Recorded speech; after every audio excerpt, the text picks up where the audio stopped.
PM મોદીએ વારાણસીથી ઉમેદવારી નોંધાવી અને આ ઉમેદવારી વખતે તેઓએ જે ટેકેદારો સાથે રાખ્યા હતા તેમની પાછળ પણ રાજકીય ગણિત હતું. આપને થશે કે ટેકેદારોમાં શું ગણિત હોઈ શકે? તો આપણે જણાવી દઈએ કે મોદીની સાથે 4 ટેકેદારો હતા અને તમામ અલગ અલગ જ્ઞાતિના હતા. આ 4 દ્વારા તેઓએ 40 બેઠકોને સાધવાનો પ્રયત્ન કર્યો છે. આવો સમજીએ આખું ગણિત.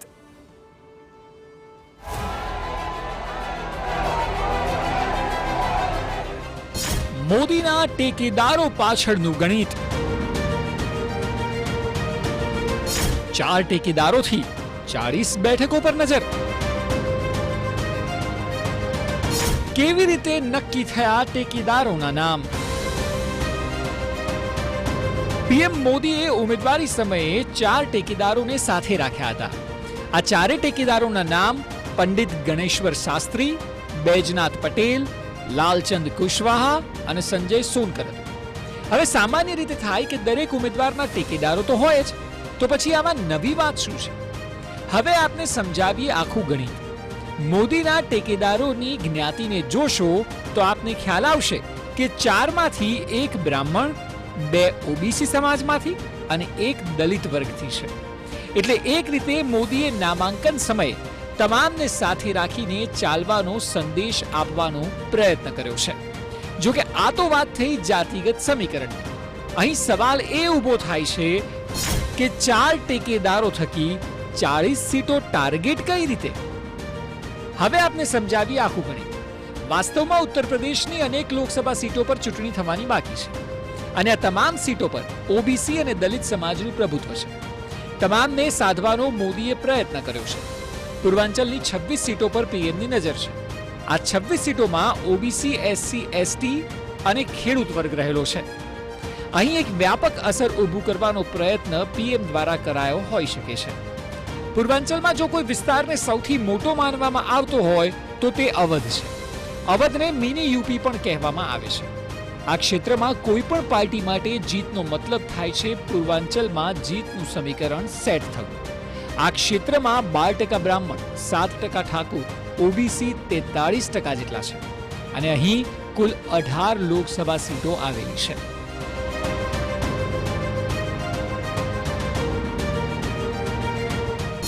પૂર્વાંચલ જાતિઓનું કોકટેલ છે. પૂર્વાંચલમાં જાતિ પહેલી અને બાદમાં પાર્ટીને પસંદ કરવામાં આવે છે. વિશ્લેષકોનું કહેવું છે કે જાતિઓની ગુથ્થી અહીં રાજનીતિના દરેક સવાલનો જવાબ આપે છે. જાતિ આગળ રોજગાર અને વિકાસના મુદ્દા પણ અહીં નથી ચાલતા. પૂર્વાંચલમાં પછાત, અતિ પછાત, સામાન્ય, દલિત અને મુસ્લિમ યાદવ સમીકરણનું કોકટેલ જોવા મળે છે.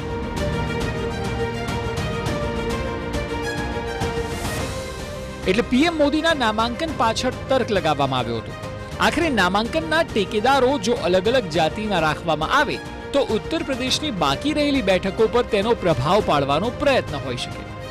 સવાલ એ થાય છે કે આખરે કઈ રીતે આ ટેકેદારોને પસંદ કરવામાં આવ્યા? તો આપણે જણાવી દઈએ કે 15 દિવસ પહેલા નામ પર ચર્ચા ચાલી હતી. શરૂઆતની સ્થિતિ એવી હતી કે પાર્ટીની અંદર પણ અસમંજસની સ્થિતિ હતી કે શું કરવું. જો કે પહેલા 50 જેટલા લોકોના નામની યાદી બનાવવામાં આવી અને આ 50 માંથી શોર્ટલિસ્ટ કરીને 18 કરવામાં આવ્યા. 18 નામો પર અમિત શાહ અને રાષ્ટ્રીય મહામંત્રી વચ્ચે ચર્ચાનો દોર ચાલ્યો. બાદમાં તે બંનેએ 4 નામ ફાઇનલ કર્યા અને આ 4 નામ મોદીને મોકલવામાં આવ્યા અને મોદીએ 4 નામ પર મંજૂરીની મહોર લગાવી દીધી. એટલે આમ જોઈએ તો સામાન્ય દેખાય છે પરિસ્થિતિ, પરંતુ હકીકતમાં આ સ્થિતિ સામાન્ય ક્યારેય નહોતી. મોદીને પોતાના રાજકીય સૂઝબૂઝમાં ખૂબ માહેર માનવામાં આવે છે. તેઓ કોઈ પણ કામ રાજકીય ગણિત બેસાડીને જ કરતા આવ્યા છે. અહીં પણ 4 અલગ અલગ જાતિઓના ટેકેદારોને પસંદ કરીને તેઓએ એક તીરે અનેક નિશાન સાધવાનો પ્રયત્ન કર્યો છે. જોવું રહ્યું કે મોદીનું ટેકેદારોનું ગણિત ઉત્તર પ્રદેશમાં આ વખતે કેટલી સફળતા પાર્ટીને અપાવે છે. અંતિમ ચરણના મતદાન માટે આજે ફોર્મ ભરવાની અંતિમ તારીખ હતી અને ત્યારે જ વડાપ્રધાને ફોર્મ ભર્યું છે. જોકે આ એક સંયોગ નથી, પરંતુ સમજી વિચારીને લેવાયેલું રાજકીય પગલું છે. જ્યાં એક તરફ ગંગા સપ્તદી હોવાથી સ્વાભાવિક રીતે હિન્દુઓની આસ્થા અને વારાણસીમાં ફોર્મ ભરાતું હોય ત્યારે એક આખો માહોલ છે તે જોવા મળી શકે છે. અને આ તમામની વચ્ચે જે રીતે 4 પ્રસ્તાવકો તેમણે રાખ્યા તેમાંથી શાસ્ત્રીજીના કારણે એક જે હિન્દુ વોટ છે તેમાં એક અલગ મેસેજ છે તે જઈ શકે છે. જો કે પૂર્વાંચલની વાત કરવામાં આવે તો પૂર્વાંચલનું યુપીમાં એક અલગ જ રાજકારણ છે. 26 બેઠકો ઉત્તર પ્રદેશની પૂર્વાંચલમાં છે અને આ પૂર્વાંચલની અંદર 32% વસ્તી જે છે તે ઓબીસીની છે. તેની સાથે જે કેટલીક દલિત વસ્તી છે અને દલિત અને ઓબીસીની એક મોટી વોટ બેંક અહીંયા જોવા મળે છે. અને એ જ કારણ છે કે 4 પ્રસ્તાવકોમાંથી 2 પ્રસ્તાવકો તેમના જે હતા એ ઓબીસી અને દલિત કોમ્યુનિટીના હતા. એક જે મેસેજ છે તે માસ લેવલ પર આપવાનો પ્રયાસ છે તે 2 દિવસમાં કરવામાં આવ્યો છે. અને એ જ કારણ છે કે માનવામાં આવી રહ્યું છે કે વડાપ્રધાનનું આ જે નામાંકન છે તે માસ્ટર સ્ટ્રોક આગામી દિવસોમાં સાબિત થશે. કેમેરામેન દીપક સાથે કિંજલ મિશ્રા, TV9 વારાણસી.